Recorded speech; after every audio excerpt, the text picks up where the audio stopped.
Selamat pagi semuanya. Jadi saya di sini ingin menjelaskan satu materi sosiologi, yaitu integrasi sosial. Jadi kita mulai dulu. Apa sih artinya integrasi sosial?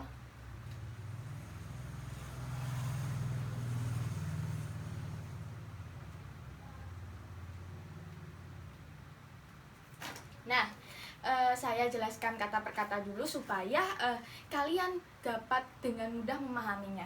Jadi, arti dari integrasi adalah suatu pembauran untuk menjadi sesuatu yang utuh.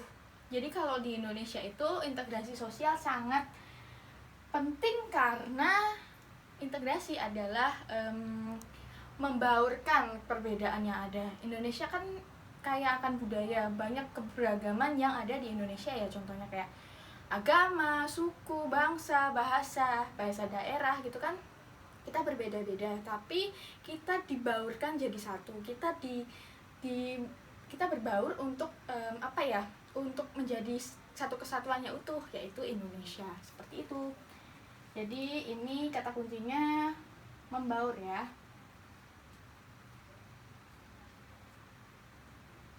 Sedangkan sosial yaitu tahu sendiri ya teman-teman, yaitu sesuatu yang berhubungan dengan masyarakat.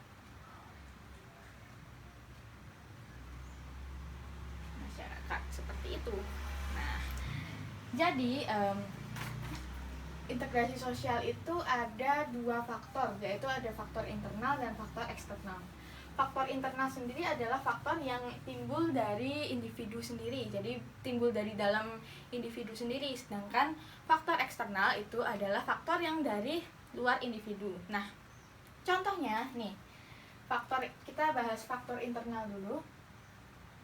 Internal. Oke. Faktor internal yang pertama yaitu adanya semangat untuk bergotong royong ya. Semangat gotong royong.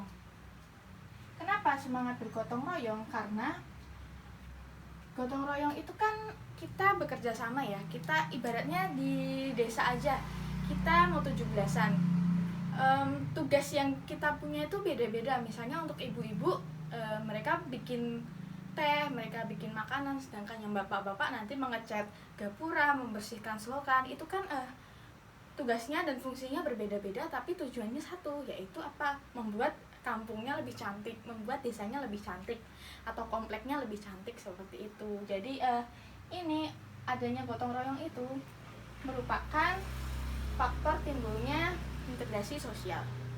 Yang kedua ada kesadaran sebagai makhluk sosial. Kenapa sebagai makhluk sosial? Karena pada hakikatnya makhluk sosial itu adalah makhluk yang tidak bisa hidup sendiri. Kita ini makhluk sosial. Kita pasti setiap hari berinteraksi dengan orang lain ya. Kita juga butuh orang lain untuk melakukan untuk melengkapi kita. Bahkan seorang dokter aja untuk membuat pakaiannya, dia kan nggak bisa dari kapas dia tenun sendiri, dia jahit sendiri, enggak kan, pasti dia butuh penenun, dia butuh penjahit gitu untuk menjadikan baju jasnya itu gitu, snellinya itu gitu. Jadi kesadaran kita untuk berinteraksi, untuk membutuhkan orang lain itu merupakan salah satu faktor dari adanya integrasi sosial. Yang ketiga adalah kebutuhan ya, tuntutan kebutuhan. Tuntutan kebutuhan. Apa sih kebutuhan dari masyarakat itu? Aduh, kecoret, maaf. Ini kebutuhan ya. Apa sih kebutuhan masyarakat itu? Kita itu butuh ketentraman, kita butuh harmonis ya. Semua orang pasti pengen masyarakatnya harmonis. Nggak ada kan orang yang pengen setiap hari ada konflik, setiap hari ada perpecahan gitu kan. Ada kok yang seperti itu kan? Nggak ada. Nah, jadi kebutuhan masyarakat itu adalah terciptanya suatu masyarakat yang harmonis. Jadi kalau kita punya tuntutan untuk kebutuhan itu kan pasti senantiasa integrasi sosial itu selalu tercipta di tengah-tengah masyarakat, seperti itu. Ini faktor internal, kita beralih ke faktor eksternal. Faktor eksternal yang pertama, ini eksternal ya.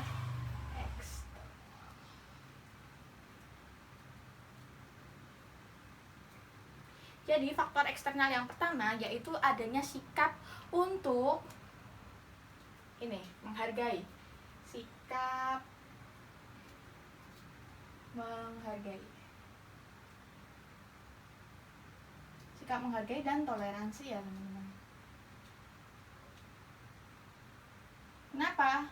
Karena sikap menghargai dan toleransi itu sangat dibutuhkan di Indonesia ya, karena kita tahu bahwa Indonesia itu memiliki keberagaman suku, bangsa, budaya, bahkan pola pikir ataupun pendapat itu kan pasti kita selalu menemukan perbedaan di antara kita.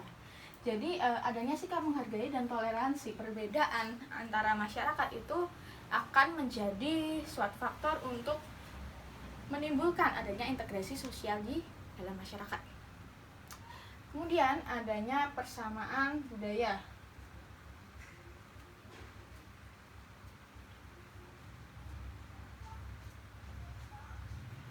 Maksudnya apa?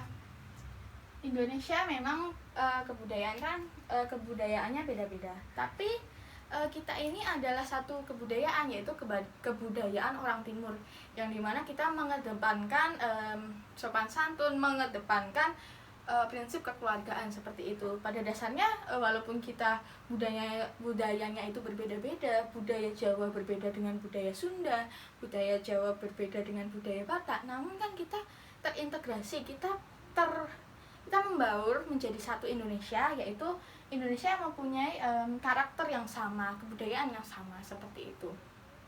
Kemudian adanya perubahan ya, kemauan untuk berubah. Kenapa kemauan untuk berubah? Karena kalau masyarakat dia stuck nanti di satu fase gitu kan, kita nggak ada dorongan untuk lebih maju, kita nggak ada dorongan untuk berinovasi, sehingga untuk apa sih gunanya integrasi sosial apabila kita nggak punya pemikiran untuk menjadi orang yang lebih baik, untuk menjadi inovasi yang lebih baik gitu kan. Jadi ketika kita ingin berinovasi, kita ingin menjadi masyarakat yang lebih baik, maka ini integrasi sosial itu tercipta seperti itu. Kemudian setelah faktor-faktor, kita beralih ke prosesnya ya. Indonesia kan karena kita semakin beragam, kita mempunyai berbagai macam suku bangsa, bahasa, budaya, itu kan kita tidak lepas dari adanya gesekan-gesekan antara masyarakat ya tentunya. Setiap hari kita pasti menemukan konflik, bahkan di keluarga aja kita pasti menemukan perbedaan pendapat, lalu ada gesekan-gesekan seperti itu. Maka integrasi sosial itu sangat penting untuk meredakan gesekan-gesekan tersebut. Nah, jadi integrasi sosial itu ada prosesnya. Yang pertama ada proses interaksi. Interaksi adalah proses pertama yang dilakukan oleh masyarakat ya.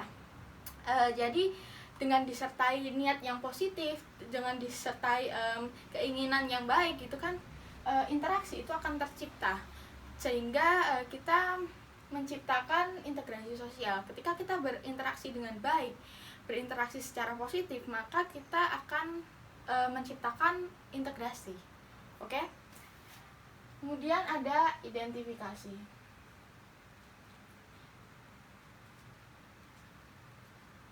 Apa itu identifikasi? Identifikasi adalah ketika kita itu dapat mengenali orang lain, kita mengenali satu sama lain, kita mengenali dan memahami satu sama lain ya. Kita ambil aja contoh kecil di keluarga, misalnya kita memahami gimana sih karakter ibu, gimana sih karakter ayah gitu kan. Oh ayah ini orangnya lembut, atau ayah ini orangnya keras gitu. Jadi kita harus memahami, kita harus paham, kita harus ngerti, sehingga kita ngerti bagaimana cara menyesuaikan. Terus bagaimana ketika kita berkonflik nanti kita menyelesaikannya itu dengan cara apa, kita tahu karena kita tahu karakter ayah, kita tahu karakter ibu gitu, kita tahu karakter dari pihak lain, seperti itu. Kemudian kerjasama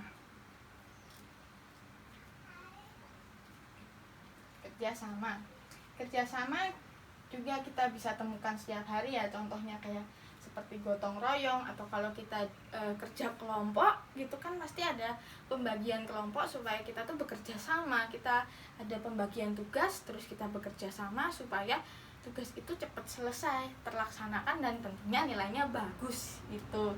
Itu kerjasama. Kemudian sesudah adanya kerjasama ada akomodasi.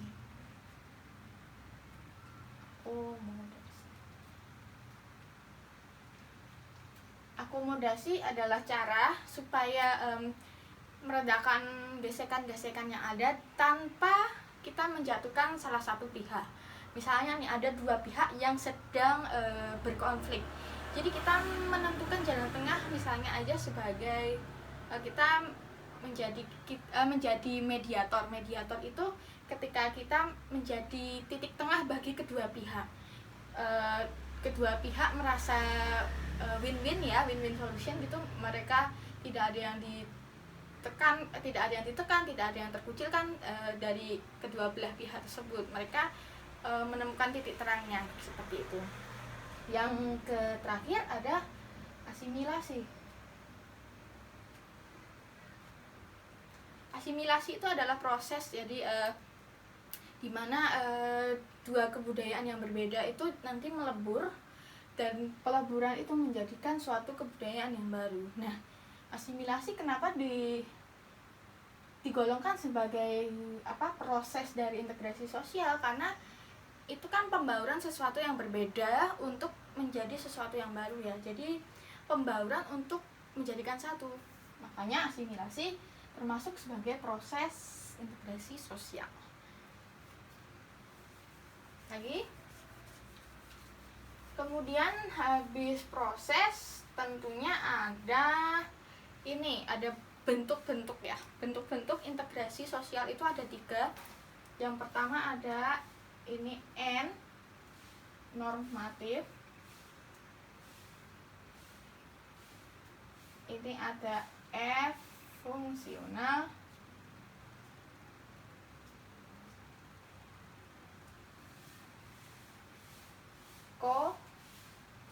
Koersif. Nah, integrasi normatif itu apa? Jadi integrasi ketika di dalam masyarakat tuh ada sekumpulan nilai atau norma. Jadi nilai dan norma kan seperti yang kita ketahui fungsinya untuk mengatur tingkah laku, untuk membatasi tingkah laku kan. Jadi normatif itu, bentuknya normatif itu contoh kecilnya aja seperti saat kita berkendara ya, kita naik motor, kita mesti pakai helm, terus kita harus melengkapi surat-suratnya, terus keberlengkapan kendaraan bermotor tersebut, misalnya kita nggak pakai knalpot belombongan, terus kita nggak pakai spion gitu, kita kan pasti melengkapinya ya supaya supaya kita tuh tujuannya yang pertama sih emang orang-orang kan pasti takut ya sama polisi, supaya kita nggak keciduk polisi. Nah, tapi kan di balik semua itu tuh sebenarnya itu adalah fungsi buat diri kita sendiri, buat keamanan kita sendiri gitu. Jadi istilahnya normatif itu suatu nilai dan norma ya, nilai dan norma yang berlaku. Gitu. Dengan adanya norma lalu kita dibatasi, terus kita menciptakan keteraturan di masyarakat, dan itu menciptakan suatu integrasi seperti itu. Kemudian yang fungsional itu perbedaan fungsi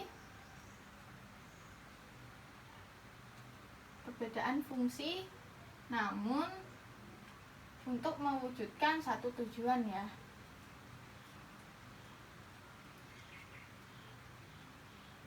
Nah, perbedaan fungsi satu tujuan. Misalnya nih kita berada di Jawa Tengah, kita di Wonosobo. Kita tahu kan kalau Wonosobo itu terkenal dengan ini sayur-sayuran dan perkebunannya. Terus nanti kita ke daerah Sumatera, di Lampung. Di Lampung ada kopinya yang enak. Nah, itu kan mereka mempunyai perbedaan sumber daya alam ya.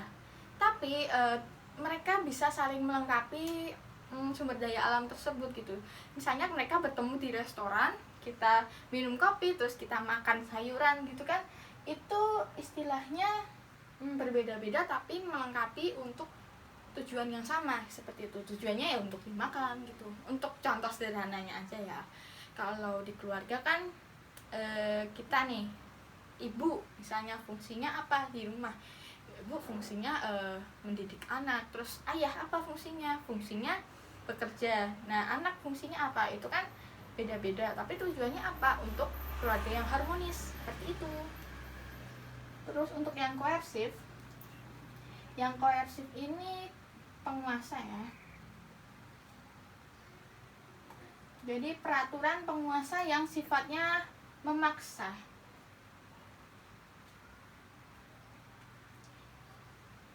Contohnya di masa corona ini kan pemberlakuan 3M, mencuci tangan, memakai masker dan menjaga jarak tuh diperlakukan sangat ketat ya, karena kan itu sebagai protokol kesehatan.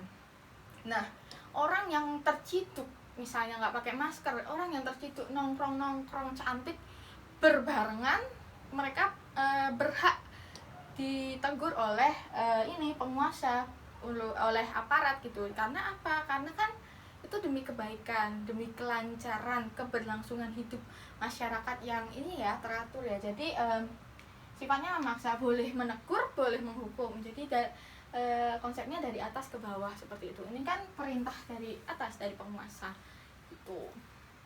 Teman-teman, segitu dulu penjelasan dari saya. Apabila teman-teman ingin bertanya atau teman-teman ingin menambahkan, silahkan. Dan sekalian saya akhiri pertemuan pada hari ini. Terima kasih untuk perhatiannya dan selamat pagi.